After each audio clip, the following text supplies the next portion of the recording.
తండ్రిని చంపిన కొడుకు, తాతను చంపిన మనవడు, కక్షతో తోటి మనిషి హత్య. ఇలాంటి వారిని వింటే వాళ్ళ గురించి చూస్తుంటే ఏమనిపిస్తుంది? ఏం పుట్టిందిరా మీకు అని అనాలనిపిస్తుంది కదా. తెలుగు రాష్ట్రాల్లో వెలుగు చూసిన అత్యంత జుగుప్సాకరమైన ఘటనలను మీకు చూపించబోతున్నాం.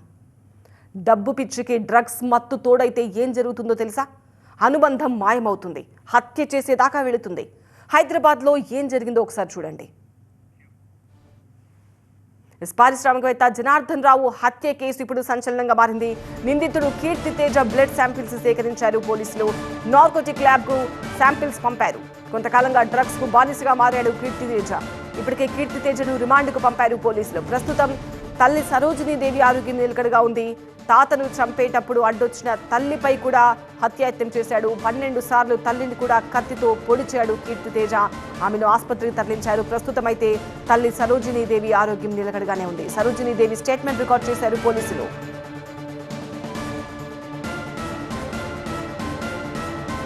పారిశ్రామికవేత్త వీసీ జనార్దన్ రావు హత్య ఇప్పుడు సంచలనంగా మారింది.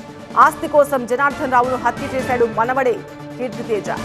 కంపెనీలో డైరెక్టర్ పోస్ట్ ఇవ్వలేదన్న కోపంతో 73 సార్లు జనార్దన్ రావును కత్తితో పొడిచాడు కీర్తి తేజ. జనార్దన్ రావును చంపుతుంటే అడ్డొచ్చిన తల్లిని కూడా 12 సార్లు పొడిచాడు.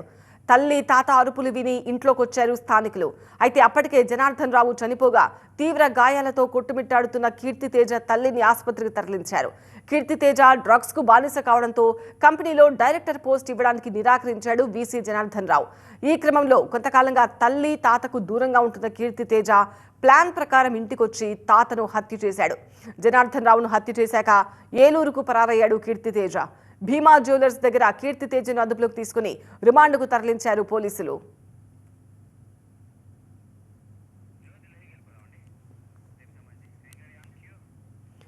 పారిశ్రామికవేత్త జనార్దన్ రావు మర్డర్ కేసుకు సంబంధించిన మరిన్ని డీటెయిల్స్ తో మా కొలీగ్ జ్యోతి మనకు లైవ్ లో జాయిన్ అవుతున్నారు. జ్యోతి, కీర్తి తేజ్ అయితే దొరికినట్టుగా తెలుస్తోంది. అతని బ్లడ్ శాంపిల్స్ కూడా తీసుకున్నారు.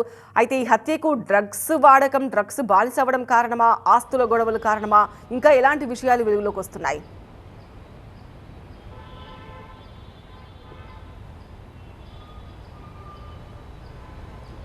తాతను అత్యంత దారుణంగా హత్య చేసినటువంటి కేసులో నిందితుడిగా ఉన్నటువంటి కీర్తి తేజను మాత్రం పోలీసులు రిమాండ్ అయితే చేయడం జరిగింది. ప్రధానంగా ఈ కేసుకు సంబంధించి కీర్తి తేజ బ్లడ్ శాంపిల్స్ను సైతం సేకరించారు. అంతేకాకుండా ఆ బ్లడ్ శాంపిల్స్ని ఇప్పటికే టెస్టులకు పంపించారు.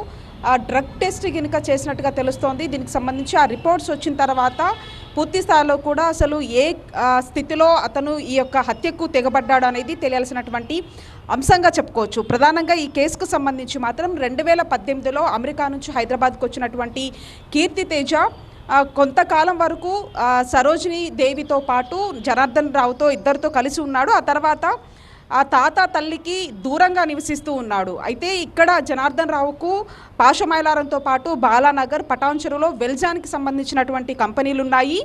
జనార్దన్ రావుకు 3 కుమార్తెలు, 1 కుమారుడు కూడా ఉన్నాడు. అందులో 2వ కుమార్తె అయినటువంటి సరోజినీ దేవి, కుమారుడైనటువంటి కీర్తి తేజానే ఏదైతే ఈ ఆస్తుల పంపకాలకి సంబంధించి మాట్లాడేందుకు ఇంటికి రావడం జరిగింది. అప్పటికే గత కొంతకాలం నుంచి తాతకు తల్లికి దూరంగా వేరే ప్రదేశంలో ఆయన నివసిస్తూ ఉన్నాడు. అయితే ప్రధానంగా ఎప్పుడైతే అమెరికా నుంచి ఇక్కడికి వచ్చిన తర్వాత అమెరికాలో కొంత వ్యసనాలకు బానిసలుగా మారాడు అనేది ప్రాథమికంగా తెలుస్తున్నటువంటి అంశము.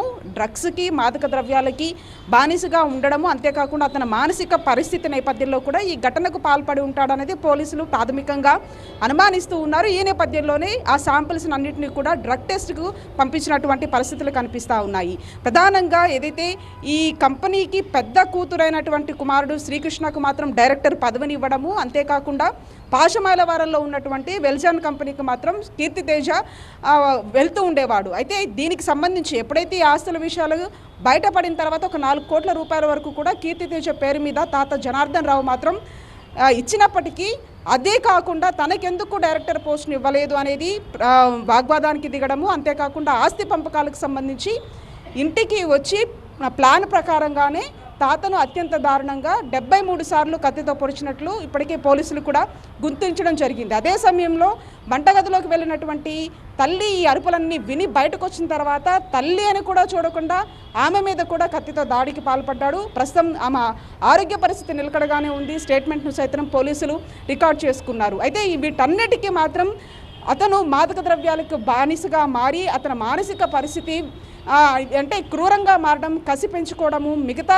మనవరాలని చూసుకున్నటువంటి విధంగా తనని చూసుకోకపోవడం అనేది ఈ యొక్క కేసులో ప్రాథమికంగా కనిపిస్తుందని చెప్పుకోవచ్చు. ఈ నేపథ్యంలోనే అటు తల్లికి తాతకి దూరంగా ఉండడము, అతను వేరే ప్రదేశంలో ఉండడము, మొన్న పథకం ప్రకారమే అతను కత్తి తీసుకొని తాత దగ్గరికి వెళ్ళాడు. ఏదైతే సోమాజీ గుడాలు నివసిస్తున్నటువంటి ఆ నివాసానికి వెళ్ళి మాట్లాడుతున్నటువంటి సమయంలోనే ఈ ప్రస్తావన అంతా కూడా తీసుకురావడం జరిగింది. అంటే ప్రధానంగా ఆస్తి విషయంలో ఈ యొక్క తగాదాలు రావడము, అతను అమెరికా నుంచి వచ్చిన తర్వాత అంటే ఇటువైపు ఆ తల్లి అంతేకాకుండా అంటే సరోజినీదేవికి అతని భర్తకు సంబంధించుకుంటా విభేదాలు ఉన్నట్లుగా కూడా తెలుస్తూ ఉన్నాయి.